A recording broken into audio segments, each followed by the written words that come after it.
Yes. What's your takeaway? Takeaway is I need to start meditating.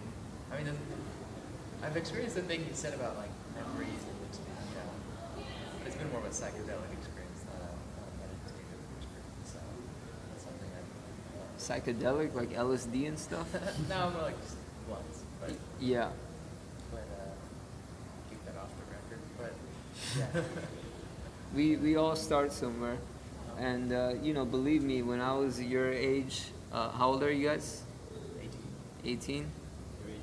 Yeah, I'm 23. 23. Yeah, I mean, I was wilding out until I was like 24, 25. I was doing crazy things. I was hanging out in places like trap houses with gangsters.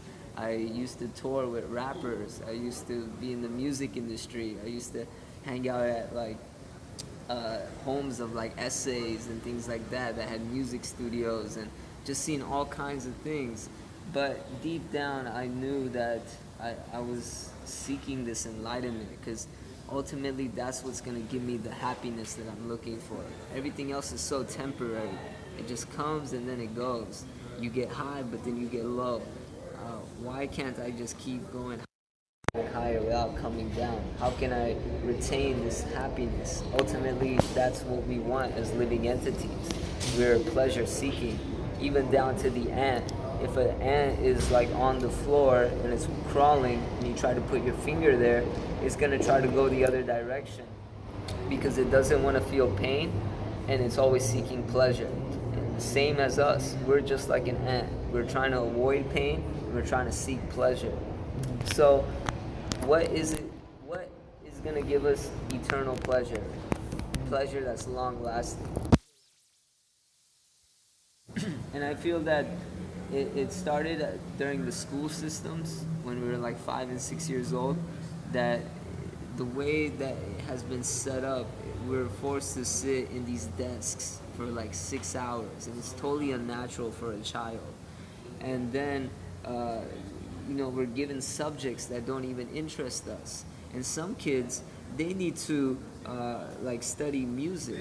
That's what might spark them and make them go to a higher level. And we get this one test that everyone has to take. And then on top of that, there's all this peer pressure, there's television, there's media, there's all these different attacks from all sides. So the child is completely lost, and there's no time for spirituality at that point. But a child is actually naturally spiritual. That's how we're meant to grow up. We're meant to be artists as we grow up. We're meant to be childlike as we grow up. But it's the system that has put us in these cage-like, uniform type lifestyles. So it's all about breaking out of that. And you smoke blunts because that's a way to break out of that. But it's not the ultimate solution. It might be a pathway. I know it's a pathway, but it's not the ultimate solution. So, of course, we need to do something to take us out of it. But once we're out, now we got to seek a natural, sober way in living life. And this is the true Vedic way. This is the true Hindu way. I mean, we don't even call ourselves Hindus. We never use that word. Yeah. So there's a history about the word Hinduism. It wasn't even, if you look at all the yoga scriptures, you'll never find the word Hindu there. It was about this Aborigine group that was trying to fight with us, and they didn't know how to say, we were on the other side of the Sindhu River, and they didn't know how to say the word Sindhu, so they said the word Hindu. And then they just started saying Hindu, Hindu, Hindu, and that's how it all started. But if you actually want a definition for our tradition, our culture, our spirituality, it's called Sanatan Dharma. Dharma means duty, or your job, or your occupation, and Sanatan means eternal. So what's our eternal occupation? What's our eternal job? What is it that we're meant to do in this world?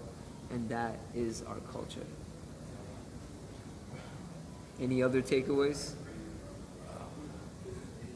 I mean, I kind of want to visit now.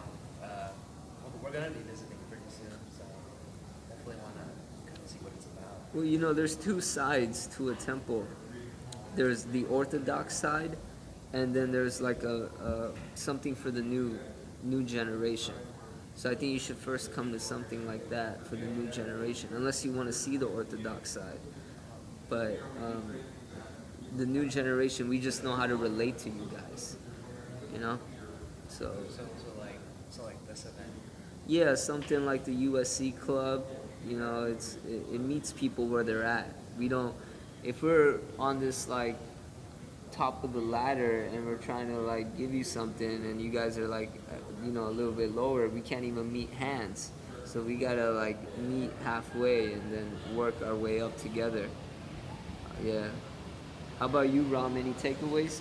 Yeah, no, I had a wow. It was very enlightening to hear you speak. I think sometimes we get too caught up, as you said, in all the isms and the divisions. But what you said about how the soul unites everyone, no matter skin color or where they're from or who their parents are, what their ancestors did. I think that's powerful. I think that's so true, and I think that's something special about the Islam movement. And that's what's made it so accessible to people from all walks of life, all faiths, and all kinds of backgrounds. Yeah, I look forward to visiting the whole effort. It's very colorful and there's a lot of music and festivities and bhakti yoga, I guess. So I think, I'm keen to learn more. I also think, I've always questioned my own view of religion. I've always seen my folks, my relatives do all these traditions and festivals in praise of God, but I think I've always questioned whether I'm a God-fearing person, but I think what I admire about religion is the ability to connect people together and really put them on a spiritual level, because there's a lot of science behind the tradition that they do. That's something I find valuable over the fear of God mentality, if that makes sense. Right, totally. Yeah, it totally makes sense. And we don't have this fear of God conception. We have love of God conception. I've never I've never seen God as somebody to be feared with.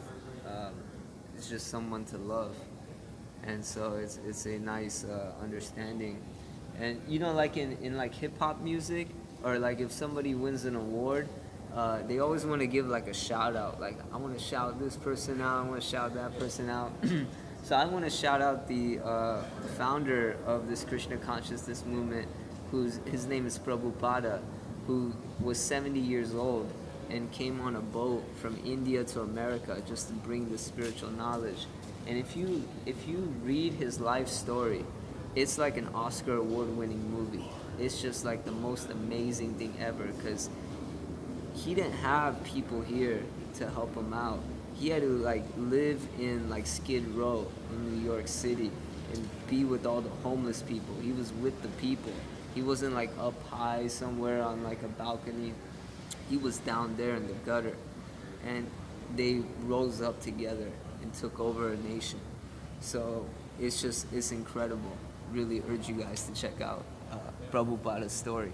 Are there any movies or films made about his life?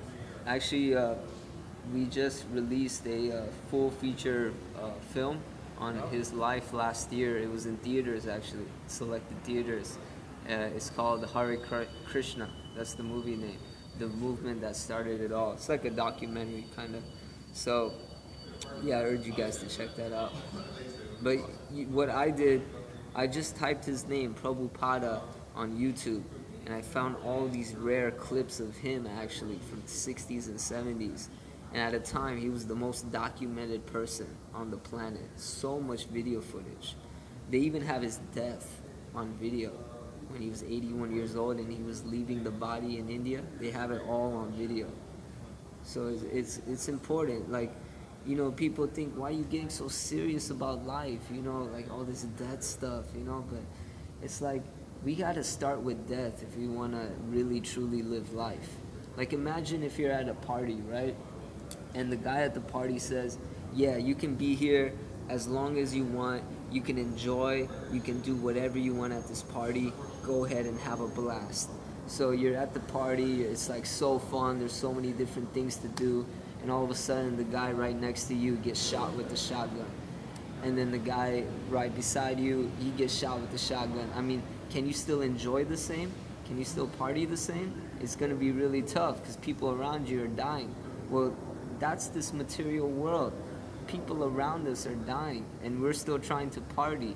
We should really ask, what is going on?